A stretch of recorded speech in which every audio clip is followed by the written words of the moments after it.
ایمان والوں کو ہم اسی طرح دیا کرتے ہیں۔ اور زکریا کو یاد کرو جب انہوں نے اپنے پروردگار کو پکارا کہ پروردگار مجھے اکیلا نہ چھوڑ اور تو سب سے بہتر وارث ہے، تو ہم نے ان کی پکار سن لی اور ان کو یحییٰ بخشے اور ان کی بیوی کو اولاد کے قابل بنا دیا۔ یہ لوگ لپک لپک کر نیکیاں کرتے اور ہمیں امید اور خوف سے پکارتے اور ہمارے آگے عاجزی کیا کرتے تھے۔ اور ان خاتون یعنی مریم کو بھی یاد کرو جنہوں نے اپنی عفت کو محفوظ رکھا، تو ہم نے ان میں اپنی روح پھونک دی اور ان کو اور ان کے بیٹے کو اہل عالم کے لیے نشانی بنا دیا۔ لوگو، یہ تمہاری جماعت ایک ہی جماعت ہے اور میں تمہارا پروردگار ہوں، تو میری ہی عبادت کیا کرو۔ اور لوگ اپنے معاملے میں باہم متفرق ہو گئے، مگر آخر سب ہماری طرف رجوع کرنے والے ہیں۔ اب جو نیک کام کرے گا اور مومن بھی ہوگا تو اس کی کوشش رائے گا نہیں جائے گی، اور ہم اس کے لیے ثواب اعمال لکھ رہے ہیں۔ اور جس بستی والوں کو ہم نے ہلاک کر دیا، محال ہے کہ رجوع کریں، وہ واپس نہیں آئیں گے، یہاں تک کہ یاجوج اور ماجوج کھول دیے جائیں اور وہ ہر بلندی سے نیچے آ رہے ہوں، اور قیامت کا سچا وعدہ قریب آ جائے تو ناگہاں کافروں کی آنکھیں پھٹی کی پھٹی رہ جائیں اور کہنے لگیں کہ ہائے شامت، ہم اس حال سے غفلت میں رہے، بلکہ ہم خود ہی ظالم تھے۔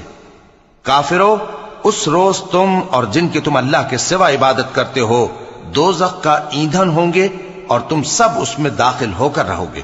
اگر یہ لوگ در حقیقت معبود ہوتے تو اس میں داخل نہ ہوتے، سب اس میں ہمیشہ رہیں گے، وہاں ان کو چلانا ہوگا اور اس میں کچھ اور نہ سن سکیں گے۔ جن لوگوں کے لیے ہماری طرف سے پہلے بھلائی مقرر ہو چکی ہے وہ اس سے دور رکھے جائیں گے، یہاں تک کہ اس کی آواز بھی تو نہیں سنیں گے، اور جو کچھ ان کا جی چاہے گا اس میں یعنی ہر طرح کے عیش اور مزے میں ہمیشہ رہیں گے۔ ان کو اس دن کا بڑا بھاری خوف غمگین نہیں کرے گا، اور فرشتے ان کو لینے آئیں گے اور کہیں گے کہ یہی وہ دن ہے جس کا تم سے وعدہ کیا جاتا تھا،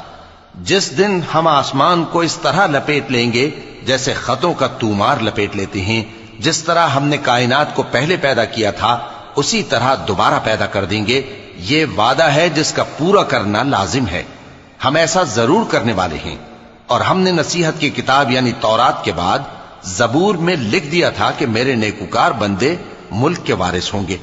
عبادت کرنے والے لوگوں کے لیے اس میں اللہ کے حکموں کی تبلیغ ہے۔ اور اے نبی صلی اللہ علیہ وسلم، ہم نے تم کو تمام جہانوں کے لیے رحمت بنا کر بھیجا ہے۔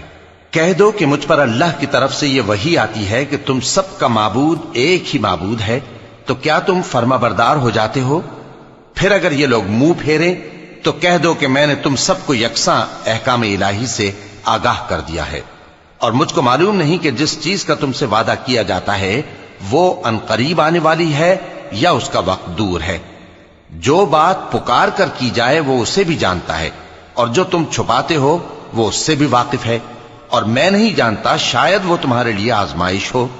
اور ایک مدت تک تم اس سے فائدہ اٹھاتے رہو۔ پیغمبر نے کہا کہ اے میرے پروردگار،